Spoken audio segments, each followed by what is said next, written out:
பிள்ளைகளே, உங்கள் யாவரையும் ஆண்டவராகிய இயேசு கிறிஸ்துவின் நாமத்தில் நான் வாழ்த்துகிறேன். தற்பொழுது இந்த அழகிய அகண்ட பிரம்மாண்டமான எழில் மிகுந்த அரபிக்கடலில் ஒரு வாரத்தில் நின்று கரையில் நான் உங்கள்கிட்ட பேசிக்கிறேன்.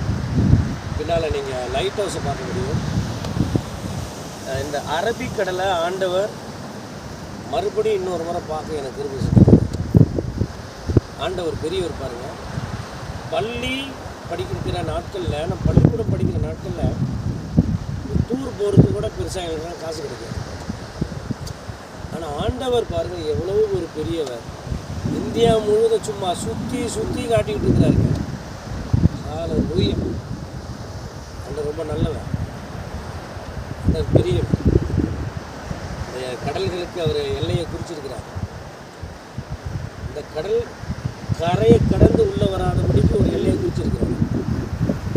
இதுக்கு பின்னால் ஒரு கலங்கரை விளக்கத்தை வச்சிருக்கிறாங்க பாருங்கள். நம்முடைய வாழ்க்கையிலும் கடல் அலைகளை போல போராட்டங்கள் ஏற்படும் பொழுது அதற்கு ஒரு அலைகள் ஓய்ந்து போகிறதே இல்லை பாருங்கள். அலைகள் அடிச்சுக்கிட்டே இருக்குது, ஆனால் அது கரையை கடந்து வரல.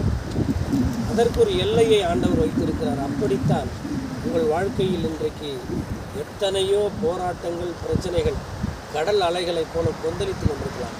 ஆனால் அது தேவனது எல்லைக்கு மீறி போகவில்லை என்பதை புரிந்து கொள்ளுங்கள். கர்த்தர் ஒரு நல்ல கலங்கரை விளக்கமாய் உங்களுக்கு இருந்து எல்லா விதமான சோதனைகளுக்கும் வழி தப்பி போன நேரங்களில் அற்புதமான ஒரு வழிகாட்டியாகவும் ஆண்டவர் இருந்து உங்களை காப்பாற்றுவார். என்னோடு கூட அருமையான நண்பர், இவர் ஒரு ஊழியக்காரர், பாஸ்டர். இவருடைய பேர் மிலன் பாய். இந்த மிலன் பாய் தான் இந்த என்னப்பா ஜாஃபராபாத்தில் ஊழியம் செஞ்சுட்டு இருக்கிறாரு. அவருக்காக நீங்கள் ஜோம் பண்ணிக்கங்க. இன்னொரு கூட இந்த வீடியோ எடுத்துக்கிறதுக்கு அருமையான நண்பர், தோழர், சகோதரர், அவர் ஒரு ஊழியக்காரர் டேவிட் பூன் அவர்கள்.